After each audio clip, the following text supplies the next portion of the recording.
Just 1 second. So what's analytical chemistry? It's basically you trying to figure out what the molecule is. What is I mean, for example, you've got this molecule, and now when you look at a carboxylic acid, I mean, ethanoic acid is basically vinegar. It's acetic acid.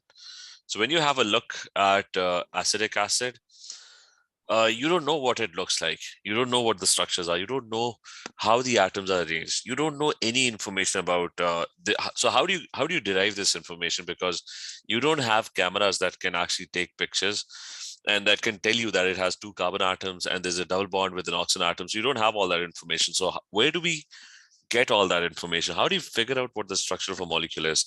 So that is what analytical chemistry is all about. Like if you're given a molecule and it's C2H4O2,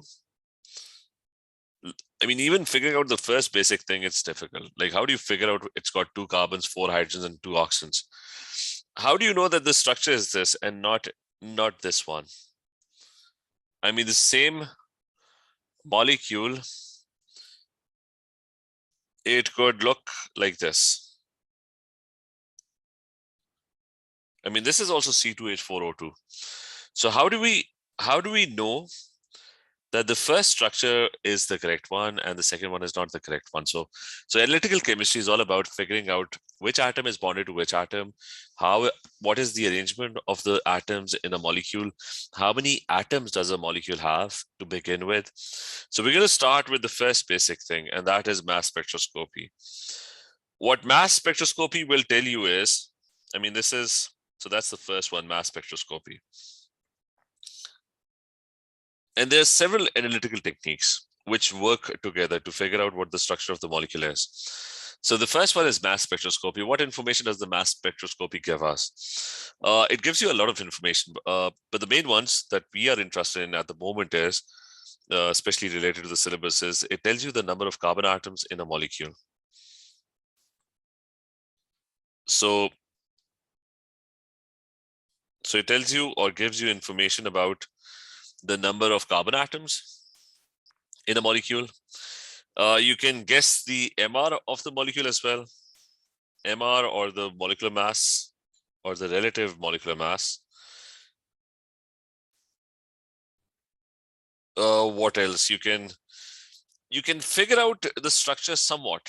Some information about the structure of the molecule can be derived from the mass spectroscopy.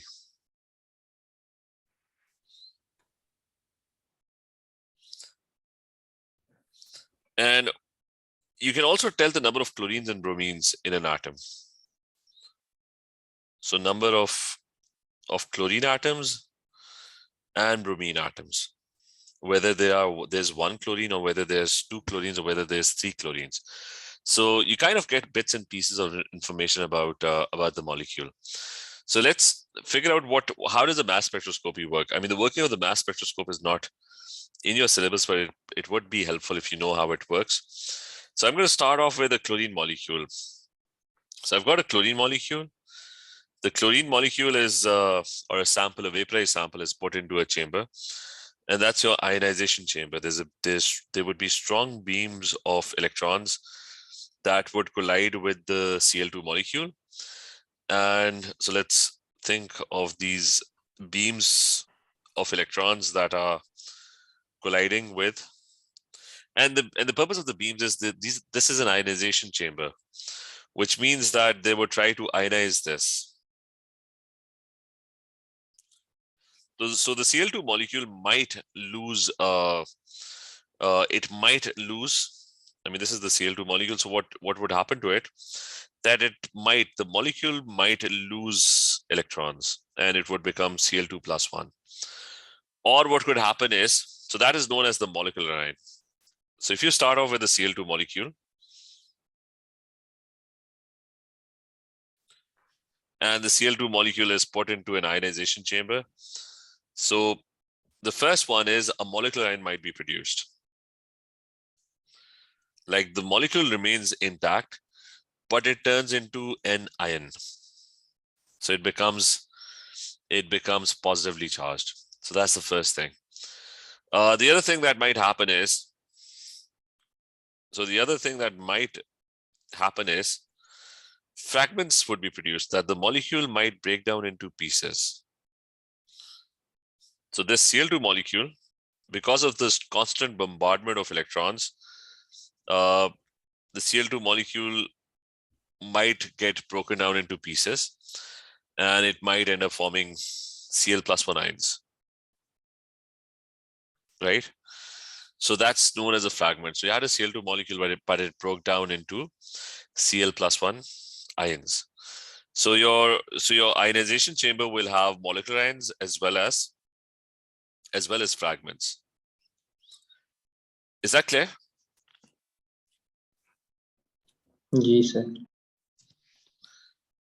And after that, the next thing that happens is that these charged particles, they are turned into a beam by anodes, accelerating anodes that attract these charged particles. And now these charged particles are flying. They're like small bullets that are flying. So there's Cl2+1 and there's Cl+1.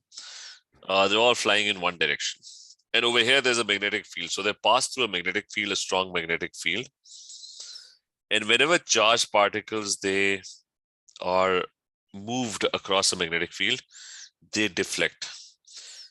So the beam of charged particles would get deflected. And it would get deflected in several directions. In this case, there would be 5 directions. Some of the particles would be deflected more than the others. So a total of 5 deflections would be observed. Some of them would be deflected more. So what does the deflection depend on? Hopefully everyone knows. Okay, so it's proportional to mass or inversely proportional to mass?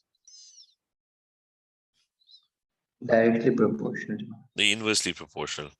Heavy cheese deflect karna mushkil hoga na. Heavier things would be deflected with a lot more difficulty. So heavier the substance, it's going to face, like if there's a heavy substance that's moving, it's going to face less deflection. Light particles would be deflected more. So it's inversely proportional to mass and directly proportional to the charge of the particle. But in this case, the mass spectroscopy is tuned in such a way that it only detects positive ions. Any other ion is filtered off. Like if there's a beam of electrons, you can get a +2 ion as well. You can get a +3 ion as well. You might even get a negative ion. So all other charged particles, they're filtered out. I mean, they can be easily filtered out because their deflection would either be, it would probably be too much. Negative ions will be deflected in the other direction. They'll be deflected in the opposite direction compared to positive ions.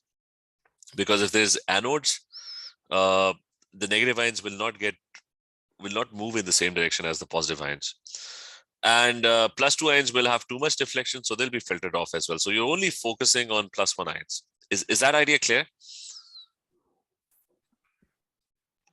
Yes, sir. Sir, I have a question के ये इसमें 5 deflections क्यों होंगी? I mean, any specific reason? वो मैं बताता हूँ, ठीक है?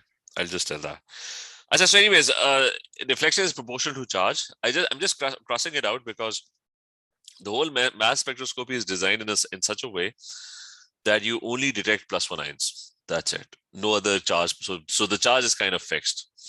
So what we can do is we can just remove charge from the equation, and we can just treat it as deflection being inversely proportional to mass.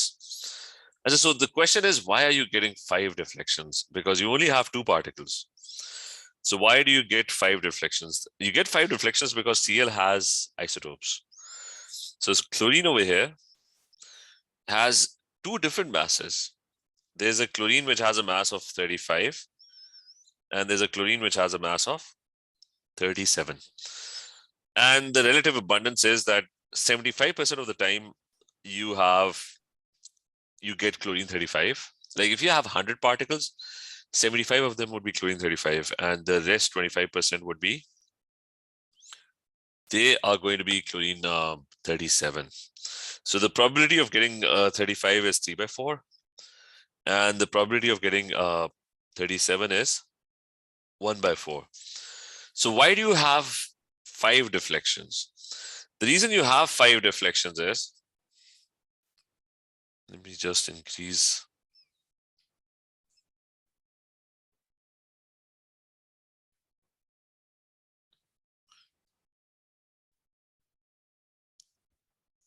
Anyways, so the reason why you get 5 deflections is the heaviest particles belong to the molecular ion. So this is Cl2 plus 1. This is also Cl2 plus 1. And this is also Cl2 plus 1. Now Cl2 plus 1 will have 3 different masses. Because if you have a chlorine molecule, then chlorine can either, both of them can be 35. So Cl2 plus 1 can have a mass of 35 plus 35, and that would be what? That is going to give you 70, right? So is that clear? So that's a lighter version of a chlorine molecule because the mass is lesser. Or you could have 72 as well, like if Cl2 plus 1 and one of them is 35 and the other one is 37, right? That one will have a mass of 72.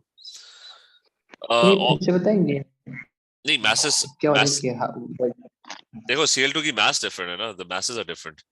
Like if you have a chlorine molecule, it could either be, both of the chlorine atoms could be 35. Chlorine has 2 isotopes. So the masses of the atoms is varying, right? So Cl2 जो होगा, that would be either both of them could be 35. If both of them are 35, then the mass would be 70, right? If one of the chlorines is 35 and the other one is 37, so the mass would be 72. That's slightly heavier. If it's slightly heavier, the deflection would be slightly lesser. Is that clear? Yeah. The last one, that would be the heaviest, the least deflected. That would be, both of the chlorines would be 37. And the mass would therefore be, it's going to be 74. Is that clear?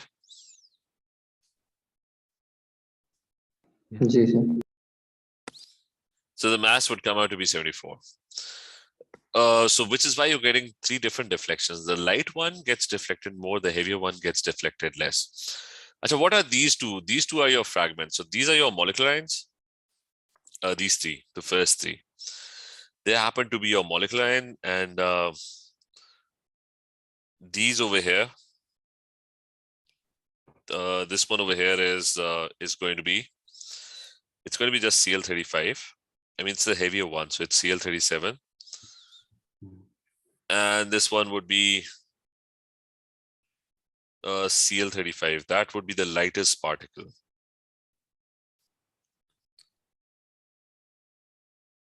So 37, and this one is 35. So those are your 2 fragments. Is that clear? Yes, sir. So deflection is inversely proportional to mass. Now we're going to calculate the probability of detecting these particles. We know what's the what's the probability of having both chlorines as 37? I mean, this one means, like if I write this down in probabilistic terms, what this means is that both of the chlorines are 37. So it's chlorine 37 and chlorine 37, right?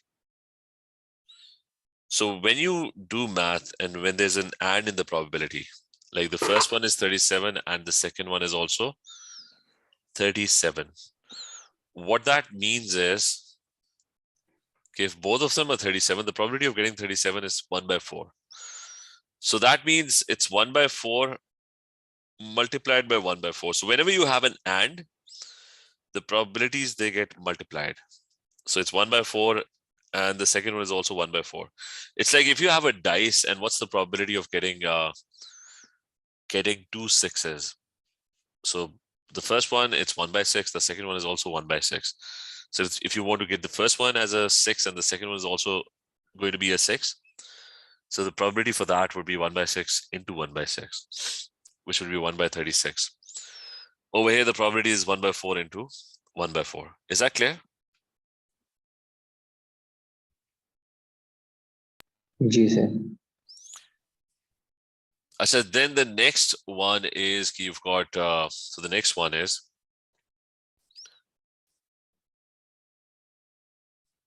1 second.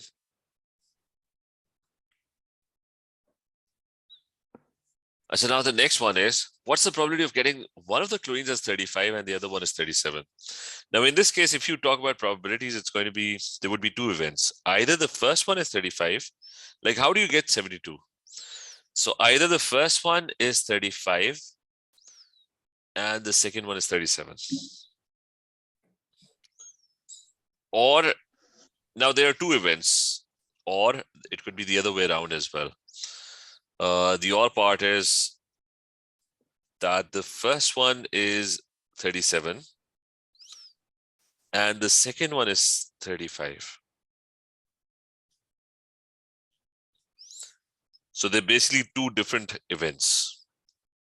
In both cases, the mass would come out to be 74. Either the first one is 35 and the second one is 37, or the first one is 37 and the second one is 35. So when you get an or, that's probabilities getting, that means probabilities are getting added up. So it's going to be, what's the probability of getting 35? That's 3 by 4. What's the probability of getting 37? That's 1 by 4. And or means plus. So what's the probability of getting 37? That's 1 by 4. What's the probability of the second one being 35? That's going to be 3 by 4. And if I sum this up, this would probably come out to be 16, 6 by, it's going to come out to be 6 by 16. Okay, is that clear?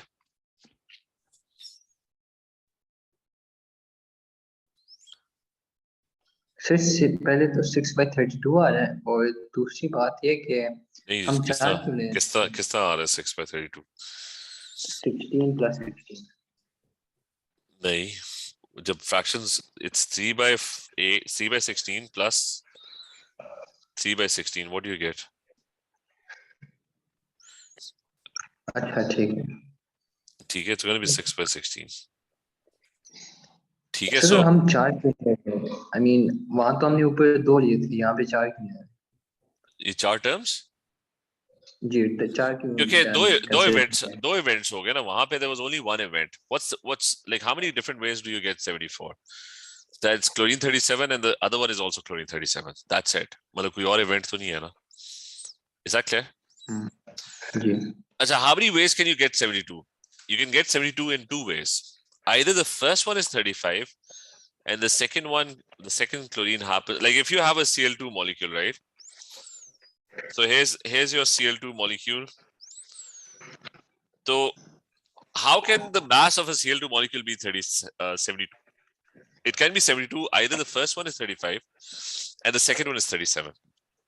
Or there's another event. Either the first one is 37 and the second one is 35. Is that clear? But isn't it the same thing? मतलब या आगे या पीछे? नहीं, लेकिन वो probabilities में तो when you talk about probabilities, तो उसके अंदर तो there are two separate events. I mean, it is the same thing. For us, it's the same thing, but it's a completely separate event, right? ठीक है. So it's a so basically both ways it's kind of the same thing, but when you talk about probabilities, you talk about events, like how many different possible arrangements are there. Like if you talk about probabilities, if I just teach you probability just a bit, how many events total would you have? You'll have how many different masses, like, so for example, the first one is I mean, one of the chlorines could be 35, right? And the other one could be 37. So, and the next one will also have two options. Okay, but the next one would also have two options. Like if I make the tree, so either it's going to be 35 or it's going to be 37, or it's going to be or this one is going to be 35. But sorry, it's not like this is for the coin toss. I mean, the probabilities are not equal, so the tree will not work. The tree would be a slightly more complicated tree because this is 3 by 4. There are 4 events. They're 3 by 4 and 1 by 4. So the probability is not 50-50. So we can't make that tree. So ignore that tree. But is the point clear? They're two events. Both of them would give you 72. Is that clear?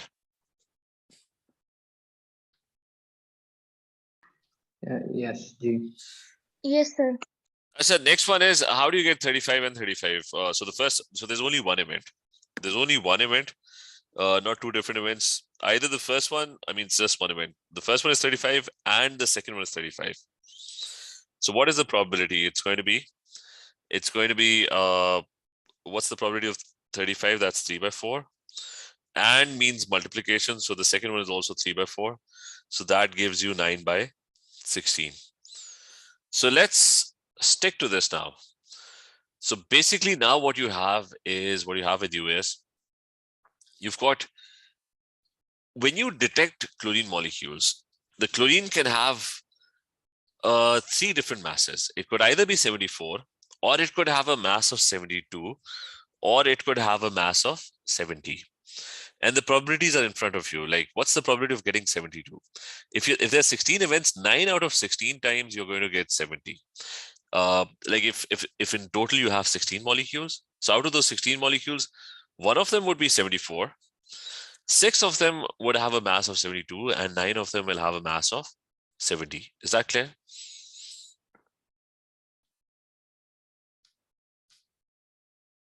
Yes, sir.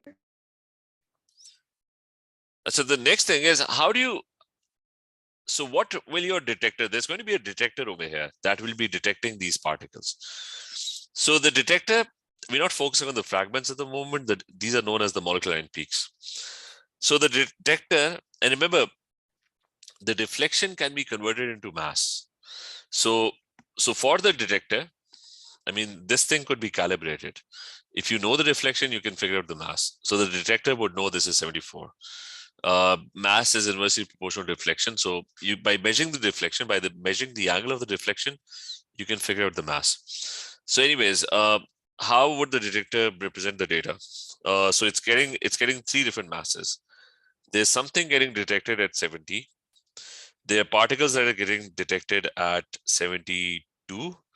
And then there are particles that are getting detected at 70, at 74. So you're getting 3 different detections. The height of the graph represents the percentage abundance. It tells you the number of particles that are getting detected.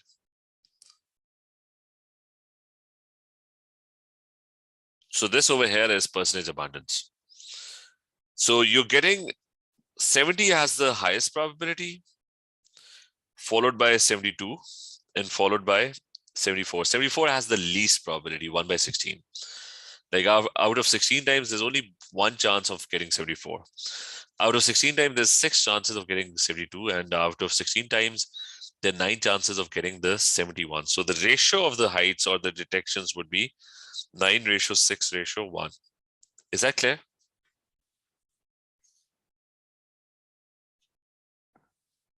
Yes, sir. Yes, sir. Yes, sir. Or the other thing is, okay, it's going to be 9:6:1, right? Now, remember my first thing that I told you. What does mass spectroscopy help you with? It helps you in figuring out the number of Cl atoms and the Br atoms. So whenever you have a detector and it's detecting something in the ratio 9:6:1, that automatically means it's 2 chlorines. I mean, whatever thing that was fed into this thing, I mean, you don't know what the sample is. Because remember, molecules are invisible to you. You've never actually seen this. We make all these structures, and these are just this is mostly guesswork. TK, you never see a molecule. Like if you look at ascorbic acid in citrus fruits, you don't see a molecule. You don't see bonds in that molecule. You don't see atoms in that molecule. So most of the structures that you see are basically guesswork based on this. So that's the first information that you've gotten. And the other thing is some terminology as well. These peaks are known as molecular end peaks. This is known as the M peak. The M stands for the molecular end peak. This one is known as the M+2 peak, and this one is known as the M+4 peak. The +2 and +4 simply represents the difference in the number. I mean, you had 70 and 72 has a difference of 2, so it's m plus 2. This one is m plus 4. So all three peaks are known as your molecular ion peaks. So ये m+2 m+4 ये 2 4 किसे क्या donate कर रहे हैं? What difference? Okay, I mean, all of these three peaks. I mean, Cl2 was the molecule, right? So Cl2 had three different masses: 74, 72, and 70. These are known as your molecular ion peaks because these peaks represent Cl2. I mean, this is Cl2 plus 1. This is also Cl2 plus 1. This is also Cl2 plus 1. Is that clear? So m plus 2 means, I mean, this, if you call this the m peak, I mean, the smallest peak in the molecular ion peak is known as the m peak. So the next one is also the molecular ion peak, but so you call it the m plus 2 peak, because if this is 70, this is 72, right? So what's the difference between m and, I mean, there's a plus 2 difference, right? And that's m plus 4 because that's 74. So the smallest peak is known as the m peak, and then you keep adding numbers to that. Okay, is that clear? Yes, sir. And then your mass spectroscopy is also going to detect fragments. There's going to be fragments detected at 35 and 37. Now you can't be really sure how many fragments are produced. Maybe no fragments are produced, because for fragmentation to happen, the molecule would have to break down. I mean, the Cl2 molecule should break down into smaller pieces like this, but that is kind of unpredictable. So remember, there is no ratio between the molecular ion peaks and the fragments. They're completely two separate things. Sometimes what happens is that you get a lot of fragments. Sometimes, so don't compare the ratios of your molecular ion peaks with those of your fragments, because sometimes the molecular ions would be lesser and the fragments would be greater. Sometimes the fragments would be lesser and the molecular ions would be greater. But again, you're going to detect two fragments. One of them would be detected at the mass of 35, and the other one would be detected at the mass of 37. And the relative probabilities between the two would be 3:1. It's 75% versus, I mean, that was the probability of getting those fragments. This was Cl35. This one was Cl37. And the rest are molecular ion peaks. So is that clear? Okay. Sir, इसमें you just said के number of नहीं क्या था? Yes, Abrar. Abrar, आवाज नहीं आ रही. I say, clear? Is this clear to everyone? I just said don't compare the molecular ions with the fragments. I mean, their ratios are not to be compared with, because maybe no fragments are produced, okay? And maybe there's nothing there, right? And no fragments are detected. So don't compare the ratios of this to this one. Okay? So when I talk about the relative ratios, I'm comparing their ratios and comparing the molecular fragment ratios. Is that clear?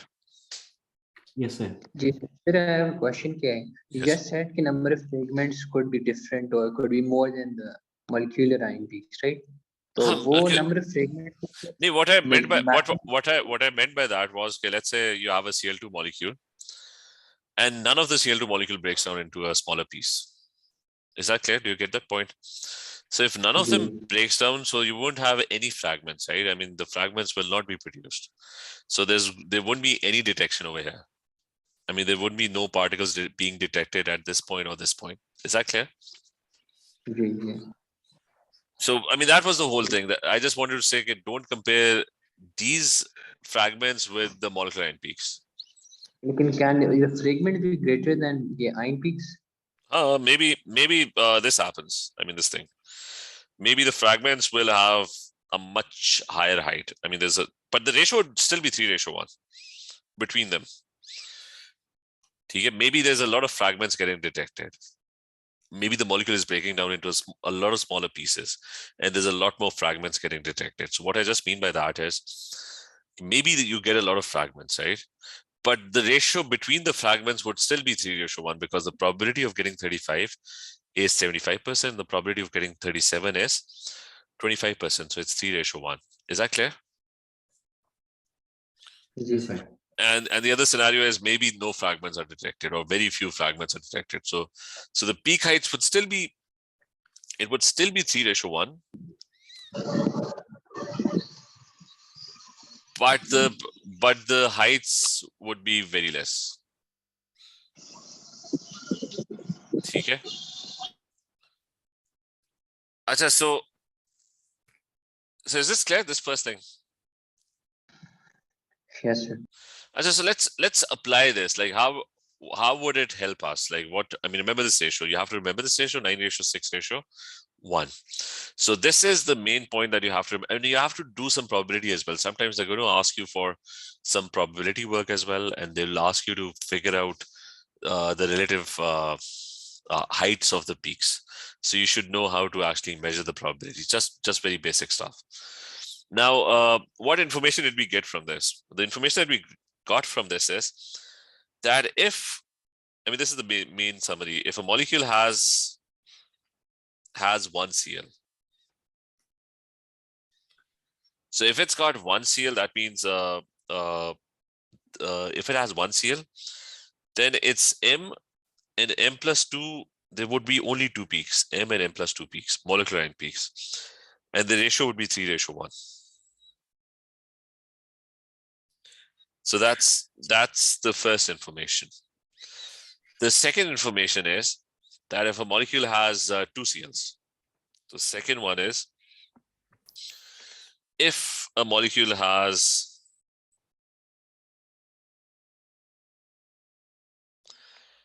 two Cls, the one that we just did, Cl2, then you'll have an M plus 2, and also an M plus 4 peak. So there would be three molecules. ये M+4 भी तो हो सकता है अगर एक सी हो. नहीं वो मैं explain करता हूँ. I'm just writing the summary. I'm going to explain this. ठीक है. I mean that's the summary. ठीक है. If a molecule has one Cl, it's Sir? Yes. Do specific conditions result in specific deflections, or is it like completely random? It is completely random. I mean the molecular ion peaks are not random because Cl has a fixed probability. There's a fixed probability of getting 37 and a fixed probability of getting 35. The fragmentation is random. I mean, this fragmentation pattern, that's kind of random. The molecular ion is not going to be random. Is that clear? Okay, yes. So this would be random. Whether the Cl2 will break down or will it not break down, or how many pieces would it be breaking down into, that would be random. But the molecular ion is not going to be random. I mean, the peaks, the molecular ion peaks, they're not random, and their probabilities are also fixed. And so now the reason why we talk about chlorine is chlorine has isotopes that are very abundant. Other atoms, their isotopes are not detectable because they're relative. Sir, yes. We let's say that like mass is inversely proportional to deflection, right? So like Cl deflects most, but what if we have more Cl35 ions? Actually, no, that would be irrelevant. Okay, I get it. Ion तो फिर भी एक ही होगा ना जो deflect हो रहा है. Yeah, exactly. पीछे और deflect हो रहे होंगे लेकिन वो सारे एक ही direction में deflect हो रहे होंगे, ठीक है? अच्छा, this one we have. Now I have to explain this. What does this mean? Okay, what this means is, let's take an example. Let's say I have a molecule. Now I'm doing a mass spectroscopy of an actual molecule, and I'm going to apply all of this to that molecule. Let's say I have a molecule, and that molecule has one Cl. So this is CH3Cl. So the reason why Cl is so important is Cl has isotopes that are very abundant. Like hydrogen, look at hydrogen's isotope. Why don't we talk about hydrogen's isotopes? Because it's very hard to actually detect hydrogen's isotopes. Like if we have the isotopes of hydrogen, just a second. So look over here. This is, look over here. Hydrogen, 99.972% is hydrogen 1. Hydrogen 2 is undetectable. Like even if you do mass spectroscopy, there would be so few particles that even your detector would not be able to detect them. So the changes in mass will never happen because of hydrogen. Is that point clear? Yes, sir. So if I have a CH3Cl molecule, carbon's isotopes are also very rare. Like if I just Google carbon's isotopes, then they are also kind of rare. Not as rare, but it's 99 point. I think it's 99%. Almost 99%. Carbon 12 is almost 99%. The other one is around 0.96%, depending on what data you're using. So even so the point is why Cl is important is this molecule is going to have it's going to have a variation in mass, not because of carbon or hydrogen, because their isotopes are hardly detectable. It's going to have a change in mass. Why? Because of the Cl present, because the Cl has two different masses. So if I do mass spectroscopy for this, I'm going to take this molecule, I'm going to pass it through a magnetic field. So yeah, I didn't get how, I mean, hydrogen and carbon are not affecting. Because what is the mass of hydrogen? 1, right? Yeah. So if it's 1, so it will always be 1 because the other one is kind of very rare.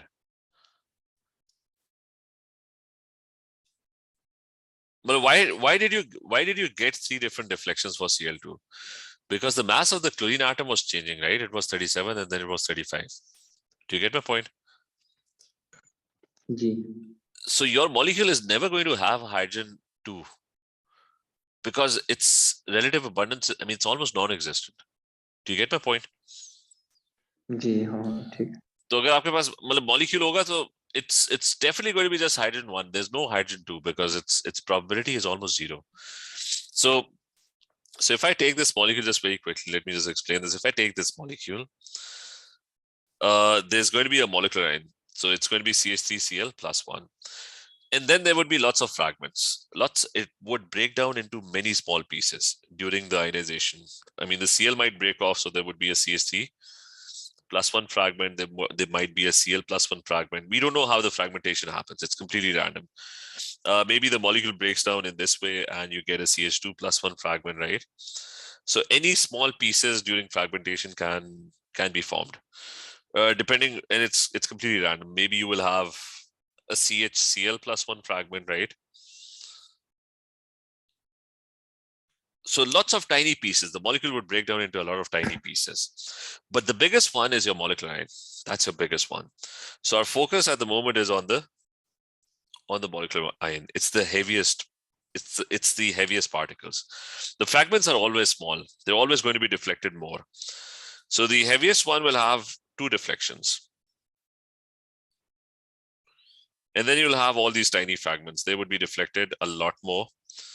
And there would be lots of them, lots of deflections in different directions. But because they are lighter, they're going to be more. So anyways, we're not interested in these fragments. We're interested in the molecular ion. The molecular ion will have 2 masses. It's either going to have 12 plus 3, that's 15, plus either Cl would be 35, or it's going to be 37. So there would be 2 different masses. There's going to be a heavier CH molecular ion, which would be 15 plus, I think, 37, or I can just, carbon is 12, or mostly 12, hydrogen is 1, times 3, plus there is 37. That's the heavier CH3Cl. The other one would be 12 plus 1 into 3, and the chlorine could be 35, right? So you're getting 2 different masses. This one is what, I think this one is 50. So this one has a mass of 50, this one has a mass of 52. So what's the probability of getting 50? The probability of getting 50 is the same as the probability of getting 35, which is what, 3 by 4?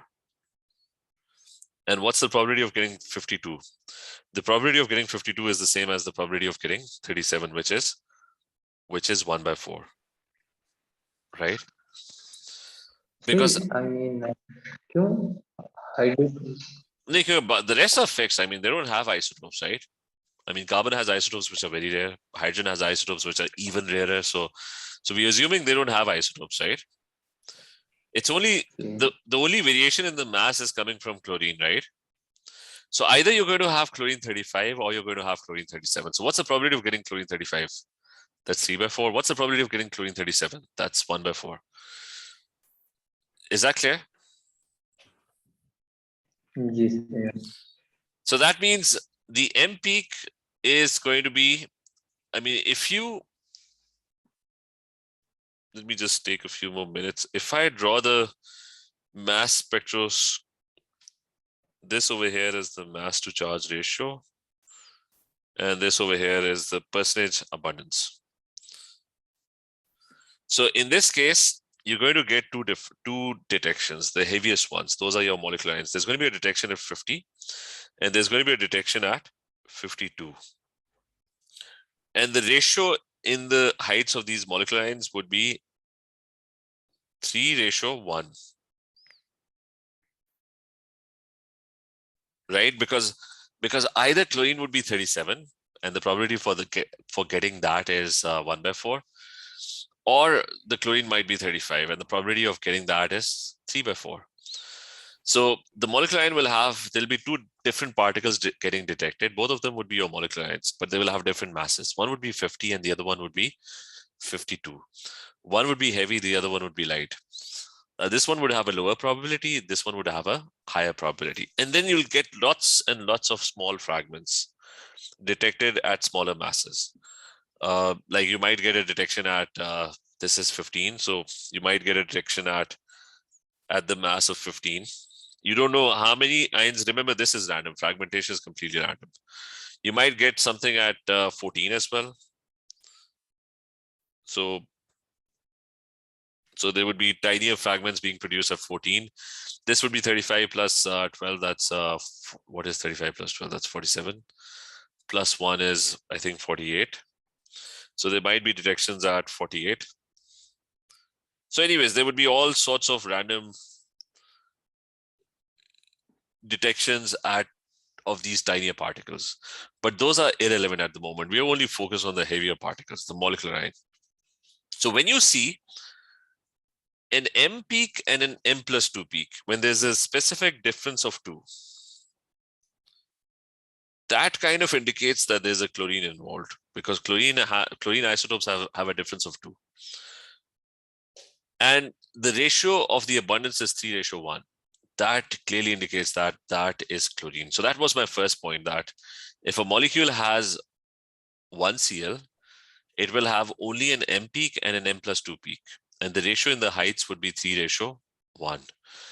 So that's the first example. So if any molecule has 1 Cl, it will have two different molecular ions. One would be slightly heavier, one would be slightly lighter. The lighter one will have a greater abundance because detecting 35 has a lot higher probability. Detecting chlorine with 37 has a lower probability. So the ratio would be 3:1. Is that clear? Right? Yes, sir. So that's statement number 1. Okay, make sure we'll talk about the next one in the next class then. Okay, but is this clear? I'm clear. Munir, is this clear? Yes, sir. Okay, then let's talk tomorrow then. Okay, everyone, take care. Thank you.